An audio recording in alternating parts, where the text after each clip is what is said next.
Unexpectedly, others oppose us. After all, simply learning Vipassana is not a guarantee that we shall have no further problems, any more than learning to pilot a ship means that one will have only smooth voyages. Storms are bound to come. Problems are bound to arise. Trying to escape from them is futile and self-defeating. Instead, the proper course is to use whatever training one has to ride out the storm. In order to do so, first we must understand the true nature of the problem. Ignorance leads us to blame the external event or person, to regard that as the source of the difficulty, and to direct all our energy toward changing the external situation. But practice of Vipassana will bring the realization that no one but ourselves is responsible for our happiness or unhappiness. The problem lies in the habit of blind reaction. Therefore, we ought to give attention to the inner storm of conditioned reactions of the mind. Simply resolving not to react will not work. So long as conditioning remains in the unconscious, sooner or later it is bound to arise and overpower the mind, all resolutions to the contrary notwithstanding. The only real solution is to learn to observe and change ourselves. This much is easy enough to understand, but to implement it is more difficult. The question remains, how is one to observe oneself? A negative reaction has started in the mind, anger, fear, or hatred. Before one can remember to observe it, one is overwhelmed by it, and speaks or acts negatively in turn. Later, after the damage is done, one recognizes the mistake and repents, but the next time repeats the same behavior. Or suppose that, realizing a reaction of anger has started, one actually tries to observe it. As soon as he tries, the person or situation one is angry at comes to mind. Dwelling on this intensifies the anger. Thus, to observe emotion dissociated from any cause or circumstance is far beyond the ability of most. But by investigating the ultimate reality of mind and matter, the Buddha discovered that whenever a reaction arises in the mind, two types of changes occur at the physical level. One of them is readily apparent. The breath becomes slightly rough. The other is more subtle in nature. A biochemical reaction, a sensation takes place in the body. With proper training, a person of average intelligence can easily develop the ability to observe respiration and sensation. This allows us to use changes in the breath and the sensations as warnings that alert us to a negative reaction long before it can gain dangerous strength. And if we then continue observing respiration and sensation, we easily emerge from the negativity. Of course, the habit of reaction is deeply ingrained and cannot be removed all at once. However, in daily life, as we perfect our practice of Vipassana meditation, we notice at least a few occasions when instead of reacting involuntarily, we simply observe ourselves. Gradually, the moments of observation increase, and the moments of reaction become infrequent. Even if we do react negatively, the period and intensity of the reaction diminish.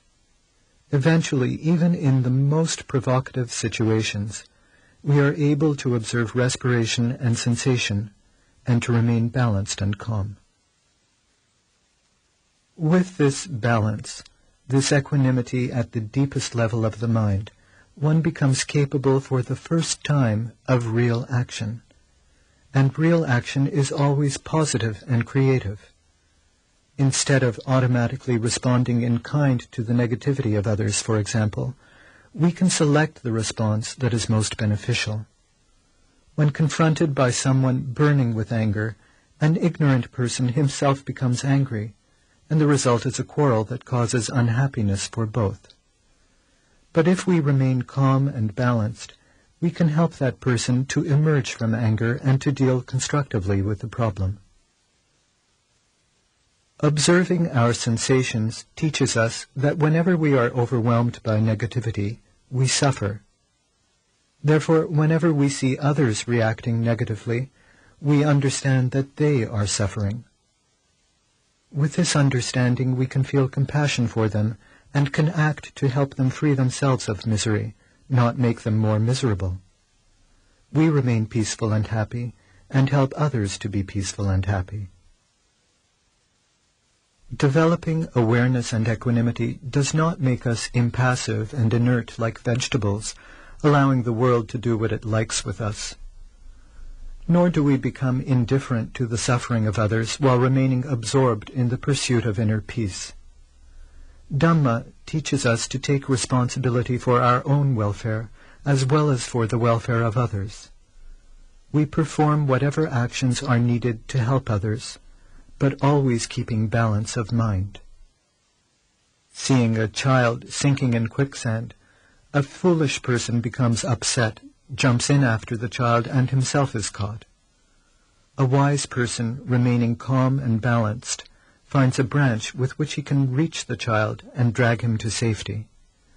Jumping after others into the quicksand of craving and aversion will not help anyone. We must bring others to the firm ground of mental balance. Many times in life, strong action is necessary. For example, we may have tried to explain in mild, polite language to someone that he is making a mistake, but the person ignores the advice, being unable to understand anything except firm words and actions. Therefore, one takes whatever firm action is required.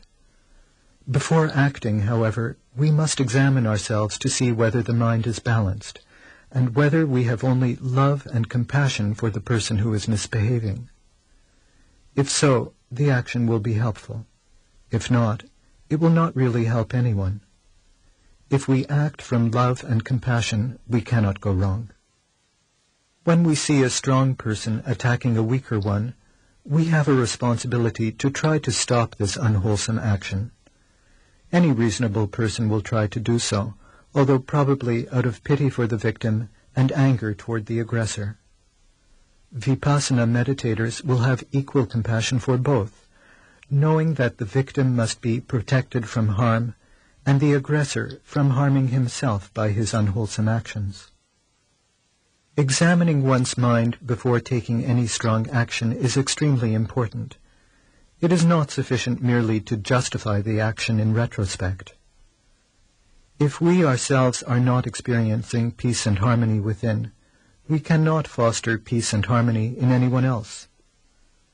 As Vipassana meditators, we learn to practice committed detachment, to be both compassionate and dispassionate. We work for the good of all by working to develop awareness and equanimity. If we do nothing else but refrain from adding to the sum total of tensions in the world, we have performed a wholesome deed. But in truth, the act of equanimity is loud by its very silence, with far-reaching reverberations that are bound to have a positive influence on many. After all, mental negativity, our own and others, is the root cause of the sufferings of the world.